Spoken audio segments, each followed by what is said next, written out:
Welcome to TCW TV and the second in our Defending Freedom interviews. In the history of British politics, no one has quite entered onto its stage like Laurence Fox. The problem with the Conservative government, anyway, is that they're just an amoeba. It's all defined by their leader, who leads them. And Boris treats this country like he treats his private life. People are being brainwashed, and that's what's happened. And they think, right, we'll take the vaccination. Well, once we vaccinated the elderly, it's the position changing which makes me distrustful as well. Once we vaccinated the elderly, everyone will be back to normal. Now we've vaccinated the 50s, then the 40s, then the 30s, now we're into children. Where does it stop? This winter's going to be what's going to define the picture of what Great Britain looks like for the next 10 years, I would say.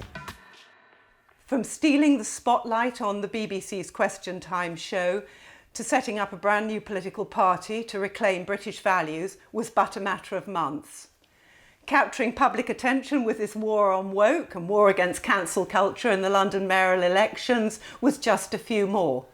Yet, up until 2 years ago, this scion of the Fox acting dynasty was an actor, best known for his role as D.S. Hathaway in the very popular TV drama series Lewis. Today, he finds himself in the vanguard of a fight for our very freedom. A fight against the theft of our civil liberties, a fight in defence of the family.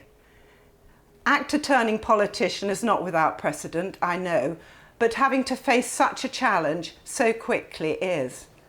Laurence, thanks for talking to me. I just wondered, in your wildest dreams, did you ever think you'd find yourself in this position, the real life role of almost leading a resistance, being a political provocateur? No, never. I didn't think my life would pan out this way at all. But I was speaking to someone the other day and she said to me, did you apply for this job? And I went, no. She said, so you didn't read something in the papers and apply for anything? And I was like, no. And she said, why are you doing it then? And I said, I don't know, I have to. You have to, but you did say somewhere, and I'll remind you about it, is that you had a radicalisation moment. And I think that was probably even before you did that BBC Question Time show. Yeah, I was, I just couldn't understand. I used to sit on acting sets and disagree. You know, I've always held the same views. I'm pretty consistent in my views. And I worked with Kevin Whately for many years, and he was, you know, he's a traditional old lefty, you know, social justice, you know, inequality and all these things that actually do matter to the left, sort of the genuinely compassionate left. And we used to argue like cats, but it was great fun. And we did it. And then I found myself, I did a job for Netflix. And there was first of all, I got offered the job in the room, and then there was a 2-week wait. And I was like, well, what's happened? And they said, well, there's a diversity issue. We might have to give your part to an actor of colour. And I said, well, isn't that a bit racist to both of us? Because you're denying me the person you want to do the job, a job based on my skin colour, and you're giving someone who's not your first choice for a job based on skin colour. And, you know, it's incidental skin colour, it should be, to the way people think. So then I ended up on the set, and the first thing that happened was an actress came up to me and she went, the only reason I got this job is because of you. And she was an actress of colour. And then there was just a lot of very, very rich young actresses and actors talking about race and white privilege and all of this stuff, and I hadn't really encountered it before. And I just said, you're all privileged on this acting set. You're all on about 20 grand a week. So, you know, where's all the white privilege and racism here? And it just became very toxic. And I started listening to things and, you know, on YouTube mainly, listening to the things like the Hoover Institution and stuff like that. So I hardly call it radicalisation, just sensible, common sense thoughts, like uncommon knowledge and various things like that. And I just thought, oh, okay, this is not something you ever see on mainstream media, never expressed in any, I mean, the Telegraph do vaguely and the Spectator used to, but mainly you're just fed a diet of wokery by the media and now the government as well. It's quite interesting because, I mean, you've set yourself up as a sort of like reverse or alternative activist. I mean, a lot of actors do become activists, as we know, but they become very woke activists. So just at the time that you sort of had your enlightenment, every other actor was pushing forward this critical race theory, this whatever. I mean, even RADA, I understand, has gone completely bonkers on it. It's not teaching acting anymore. It's indoctrinating their students. Well, they're also saying that I read that you're not allowed to give an actor of colour. Again, why? It's all about colour. You know, that you're not really allowed to give them bad reviews now. You know, and it's crazy. RADA went down the critical race theory path, unbelievable. And what could have been an interesting conversation about Britain's colonial past has become the absolute destruction of Western liberal secular democracy. And it's, you know, the devious and horrible racism of critical race theory needs to be stood up to and exposed for what it is. And I'm a traitor to showbiz, you see. That's the problem. That's why they jumped on me so hard, because they thought, here we go, out comes the activist. But it turns out I'm an activist that doesn't espouse the values of white privilege and all of that. I was happy. I think Martin Luther King left us in a pretty good state. Not that there's more work to be done, but content of character ahead of colour of skin. Do you think, Laurence, with the way acting has sort of descended into this sort of like virtue signalling, woke culture, and theatre and film too, do you think that you can ever see yourself acting again? Well, I do have dyed hair currently, you may have noticed. I love the fact that everyone thinks that my hair is, this is not dyed, and my blonde hair is dyed, but this hair is actually dyed for a part. But you're right, acting has gone from being telling stories that uphold our culture, which is great. You know, I grew up on them. Even I was watching Braveheart with the kids the other day, you know, and trying to say this is what a bloke is like, rather than the moral woke lecturing that you get from 90% of drama at the moment. But no, I'm going to do a little independent film, and starts in a few weeks. So that was, because what is interesting, when you set up Reclaim, we're already in this period of this sort of lockdown COVID policy, this very sort of limited and, in my view, unthinking reaction to COVID, the pandemic such as it was and such as it is. But you didn't set up Reclaim as a sort of anti-lockdown party, and we were still in social distancing, rules of 6, quarantines, you know, local lockdowns. You very much set it up as a values party. We're a year on now. It's just a year, isn't it, about since you set up. Has that changed? Yeah, well, now I think there's an attack not just on our civil liberties, but there's an attack on the family, which is much more sacred than anything. I mean, civil liberties I'm deeply passionate about, and I don't think that the way that governments have imposed their what's the word? I don't think the way that governments have imposed their authority on us has made us any happier. You know, it was 2 weeks to flatten the curve, and now they're opening up quarantine camps in Australia. And now this move from the government to say that through provide Gaelic competence, they're going to allow children to choose whether they are vaccinated and remove the parents from the family, I think is despicable evil, actually. I think there's no other word for it. And to use this Gaelic competence is a false equivalence anyway, because this is about a contraceptive drug that's got decades of data behind it, and whether it's relevant, and also it's a slightly different ballgame. But the problem is that why rush? A, children don't need this vaccination, and also B, see, if you're paying attention to Israel, it doesn't work anyway. So we're left. But anyway, again, I'm not really into the vaccine. It's not what bothers me so much. It's the fact that the state are trying to attack the family unit, and that. Where do you go after that?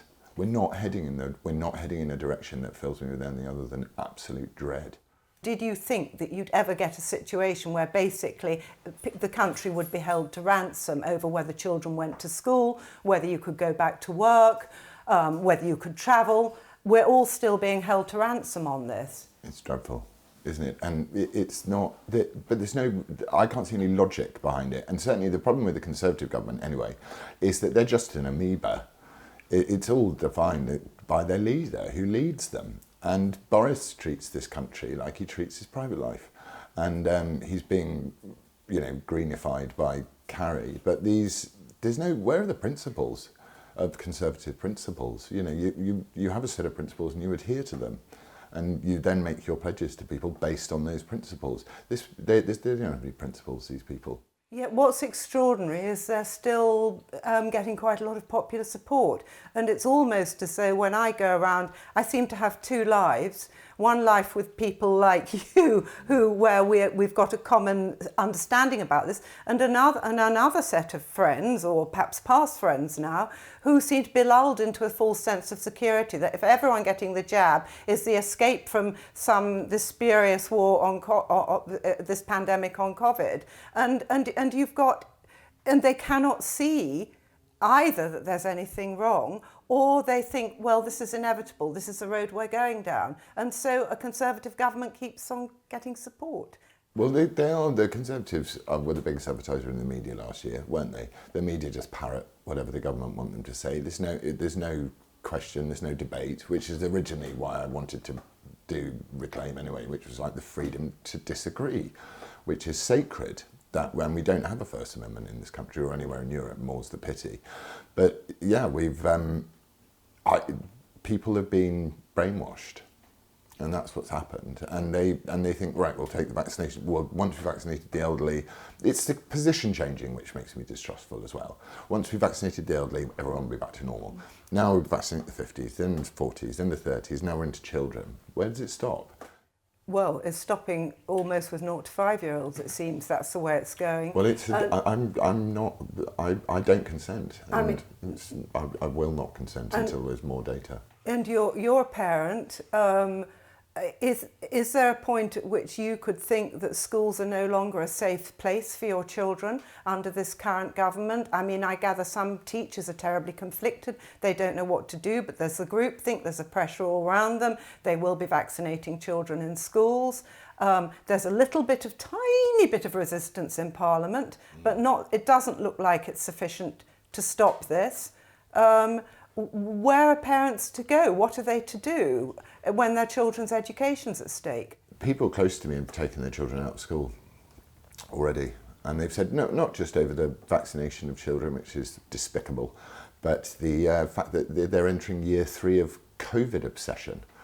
You know, schools are incredibly woke. We're breeding, as Western liberal democracy, we're breeding the people that'll bring us down and tear us all down. And they're taught to hate us. And my youngest son's school, they did an assembly, and they announced that Trump had COVID, and they were expecting a round of applause, which they got, cheering, yay. And my son was very upset and was in tears, and he said, why are they cheering if someone's ill? It's actually interesting how much the public sector unions have actually pushed this. People sort of tend to say, oh yes, Labour says, oh, do more, do it harder. That's their only criticism of government. But if you look at the teachers' union, if you look at the transport unions, at each stage that Boris took decisions, I shouldn't call him Boris, Johnson, took decisions, there was a big move by the public sector unions to hold them to ransom, whether it was on locking children out of school, saying we won't teach. I mean, it has been despicable the way those big unions have behaved, and they sort of don't get the criticism. I don't know whether you've thought about that at all. But all of our national institutions have become highly politicised. The number of National Health Service doctors who attack me and NHS Millions and various who attack me online make me think if I ever got sick, I'd need a friend to go into hospital with me just to make sure I got the right treatment. The National Health Service has been absolutely overtaken by these radical, leftist, nation-hating people who think they're unaccountable to the people who pay their salaries, and it's the wrong way round. People forget that these people in a democracy, these people are there to serve us. We pay for them to do it, and they're not treating it like that. The relationship between citizen and state has changed fundamentally in this country. So it's very clear what your stand is with Reclaim. I mean, you've just set it out now. It's very clear. But however, that's a set of principles, that's a view, that's an account. But you've got to translate that to a political party that can be, to leverage an actual proper party opposition to this government. Are we running out of time to do that? I mean, if you think about it, Nigel Farage was the only person to do it at the Brexit Party. That was on the back of a sort of almost like a 16 to 20 year fight. And it was blood, sweat and tears for him. And then it got given away. But that's the nearest, never in political history. our recent political history, has a brand new party come in, won seats. Is that what how do you view it? What's got to be done? What can you do? Well, it's very, very difficult. But, because we have the banking system are also against us as well. But, you've got to think about what's happening in society anyway, is the fact that the changes that have happened in the last 2 years are not things that are going to be undone in a rush. Do you know what I mean? We have altered society so much, so quickly, that I can't see recovery from this. Even if there was a valid opposition who came back in and said, right, it was all terrible, we've made some really bad mistakes, but what's going to happen is we're going to double down. I'm going to a conference in Leicester with all of the other young parties, and we will discuss then, but the thing on this side of the argument is everyone wants to be in charge, wants to be the boss, and it's acting. The thing that I worked out pretty quickly in acting, and it made my acting career a very happy one, that if you wanted to be really famous, you had to be a pretty unpleasant person most of the time. And walk on broken glass. Politics is the same. If you want to be pretty powerful, you've got to be a pretty unpleasant person. And these are not good instincts in people. The desire for fame and greed and power. They're not the finest things of the human condition. Your service is good, and selflessness and things like that are one. So we'll see where we get to with that. But I'm astonished that the Conservatives aren't being conservative. The Conservative MPs. I have met a few Conservative MPs who've been private to say exactly what you want to hear. But in public, they do what they're told. You think there's no chance of there being any breakaway in the Conservative Party? Would any of them come to you ever? Well, we just have to we just have to lay out our stall, which we're going to do in the beginning of October, second week of October. Lay out our stall, say what we stand for, and we'll go after a set number of seats that we've targeted and we've found where the MPs have been particularly unconservative in their compared to the promises that they made when their votes were lent to them, and we'll see what happens. I think this is a 25-year job as well, but the instant problem that we've got is this winter's going to be what's going to define the picture of what Great Britain looks like for the next 10 years, I'd say.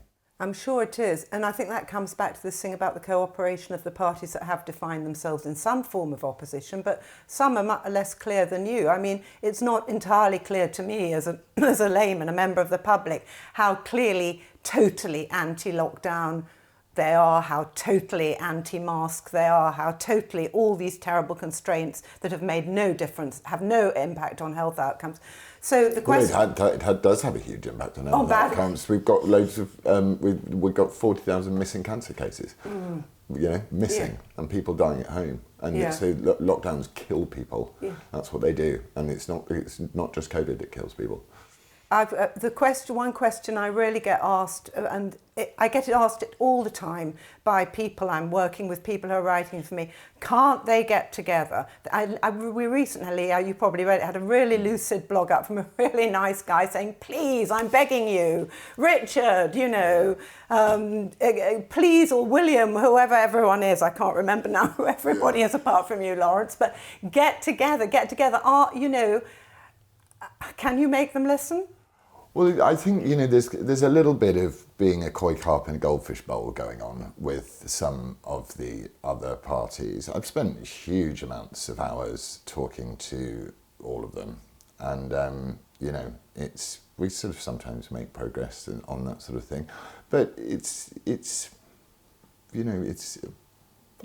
you have to get your march away. You have to still do what you think you have to do. I also don't think it's about other politicians. I think it's about people. What you're looking for is people to lead themselves at the moment. Right. Okay. And it's like you want to.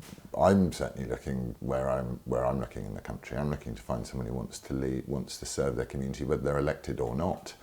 Do you know what I mean? It's like I want to start it from the bottom up. I mean, obviously elected office is great and all of these sorts of things, but they make it pretty hard for you in the first past the post system. So it's not part of your ambition to be an MP as such? Well, I just don't want to be. I don't want to be powerful in any way. So I would be an MP but I'd have to stand here in where I live. and I'm sure I will. But you know, am I going to go get parachuted into some seat that I don't know much about? Is that good for me? Is that good for the community that I would represent? I don't know. I think politics should be a local person. You know, you had Ryan Stevenson in Batley flown in from over and I think he was in Sheffield somewhere. You know, and he didn't know anything about Batley. And, you know, he didn't care about free speech and the problem of the teacher. It was like, you know, he had nothing to say about it. So it's like, what's the point? So what's your model? Is it Gandhi? Is it, well, I mean, the logic of what... It's quite spiritual what we're entering into. Yeah, but the logic of what you're saying is if there's no hope and the power structure above you and around you with the media, the government, whatnot, the opposition parties in Parliament is such a sort of, it's like a cliff, a block wall. It's an oligarchy. Gandhi was the par excellence mobilised civil resistance. Mm. Is that a sort of model you have in mind? Well, I have a formal model in mind, which is modest. It's not huge to stand. I don't have Richard's stand 500 plus candidates across constituencies and get whatever percentage of the vote. Yeah. I want to build something, and the only way you can build something is slowly and properly. But as far as the other side of the more the spiritual aspect of what this conflict is all you have to do is look at what's happening and see these unmasked elites and then masked servants in this sort of neo-feudalism that we live in now. You know, I want to empower those people. No one speaks for those people. No one speaks for politics used to be about looking after the poor. It's not about that anymore. It's not becoming anything. It's about ideology. We're being driven by an ideology. We're essentially China, as far as I can tell. Yeah, we're still going to be faced before 2024 with an election. Yeah. I mean, he has to call one then. The chances are he will call one earlier. I mean, because I think even, what's his name, Keir Starmer's trying to put through the thing that they get back the power to call the election when they want. So you are going to have to make some sort of presence somehow. Yeah, we are going to do it. I'm going to announce it in 2 weeks. I just don't. I want to tell you now, because I won't have to announce it in 2 weeks. I'll have nothing to say then. Yeah. So what do you do about this awful censorship? The censorship is horrendous because it also. It's a double whammy of nastiness. First of all, it stifles debate. And second of all, it means that it brainwashes people. And then third of all, it polarizes, because the problem is if you censor something, it means that you're not confident in the argument that you're trying to make. So if you were confident, your argument would survive a pretty robust counter-argument. But no, what happens is and this is the whole thing behind wokery anyway in the first place, is you're smeared straight away, and it's always you're either called a racist or a homophobe or whatever it is that week that pushes people into silence. So people are, it's as much as, I mean, I said yesterday we put something up on YouTube and it was taken down within 6 hours, and I was speaking to the people who were going to release our podcasts and things like that, and they said, wow, that's very quick, they must have had you on their little watch list. And it's horrendous, but the deepest and worst form of censorship is censorship of the self, and that's what's happening in this country, and there's half of people are censoring themselves. I'll run a poll again, and I think I'll find out that there's probably more now. I mean, I watched the video you talked about, the Reclaim the Media video that you launched, was it yesterday? And within 6 hours it was taken. Fortunately, I managed to watch it before that 6 hours was up.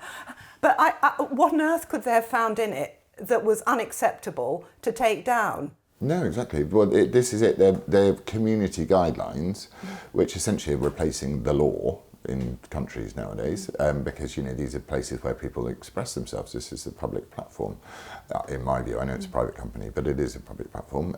I said that the JCV I had advised against said that the merits didn't outweigh the bad points of the vaccinating children, which is what they said. So it's not. I just agreed with them. And then I said that the family unit is sacred, and if the government should get their dirty little hands out of it.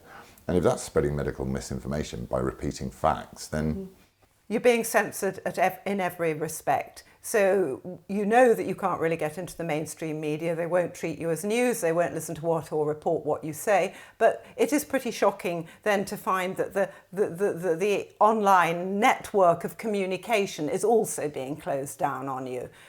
Does that mean you're going to have just one resort left, which is to be standing on soapboxes around the country, just in town halls, trying to speak to people? What's left in order to get what you know, what you think, what you're worried about across to people?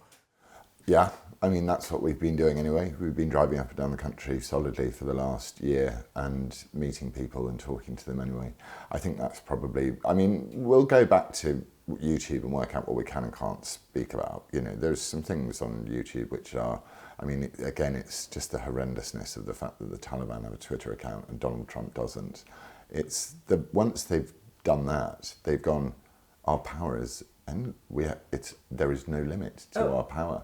So we can expect that to get steadily worse as well. You know, and we used to look at China and go, God, the censorship and war, how dreadful. But China have been playing a long game, and they've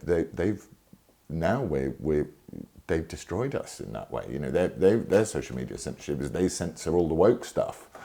You know. They promote sort of strong and all of this, which we were talking about actually. Paul Joseph Watson did a very good video, and we censor anything to do with the traditional British values. Yeah, Chinese will be doing family values next. Well, they will actually be doing family values next. That's the odd thing, because they haven't been sitting around sending their kids to Confucius Institutes and all of these places in our British universities and not learning the things about us. They know a lot. You're in a very delicate position being critical about vaccinations because most people now have been vaccinated. However, does that mean we can really put that to one side, or don't we have an obligation to say, insofar as it's true that the government has lied to people and that they have been lied to and that there is the possibility that their health has been treated quite recklessly by this government? Well, I think there is a responsibility to do that, but it's the responsibility of those who've been vaccinated to talk about that. Because I just looked at it and I thought, it's new, I'm young, I'm not going to have that. And so I thought, no, it doesn't really affect me. But people who've been vaccinated, what is absolutely true is that it's been massively underreported, the adverse effects of the vaccine. Well, we've got huge. One of the biggest censorship issues of the moment is the 1,600 plus. It comes up every time I get the new stats in from MHRA deaths and the plenty over 1 million adverse reactions, many of which are significantly serious. So it's a huge area where the media's just gone like that. It'll take the media are, you know, they make me ill, most of the media, but they'll flip the minute the child dies, or you know, they'll flip and they'll come out and the Millie Dowler moment will reveal itself. You think it will? Well, there's a high possibility that if you give these jabs to children when you've had the adverse reactions that you've had and the deaths that a child is going to as in get Brazil, which was announced yesterday. And then I think people will. People wake up, you know, they do. No one is going in that direction, I'm noticing. I'm not noticing people going in the direction of more pro-lockdown, pro-everything, more vaccine, pro-boosters. I've not spoken to anyone who's going, can't wait to get my booster. You know, no one's going in that direction. People do seem to be coming in this direction, which is just to go, it's very simple. It's your life. It's your choice. I mean, this used to be a key principle of left-wing politics, especially certainly over abortion. My body, my choice. Why does it not apply to this? Because it's about controlling you and other people, and it's a creeping Marxist, authoritarian, horrible way of living, and I will fight it until my dying day. But it's over the vaccine issue.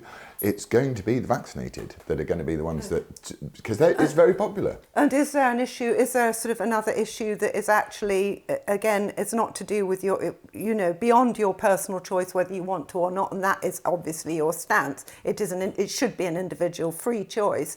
Is the fact that we are already heading fast in the direction of a medical apartheid. So, we already have a medical apartheid. It's already there. Yeah. You can't fly to America if you're unvaccinated. Yeah, and the new travel rules, or whatever you call them, seem particularly egregious for the unvaccinated. Yeah, well, it's deliberate, isn't it?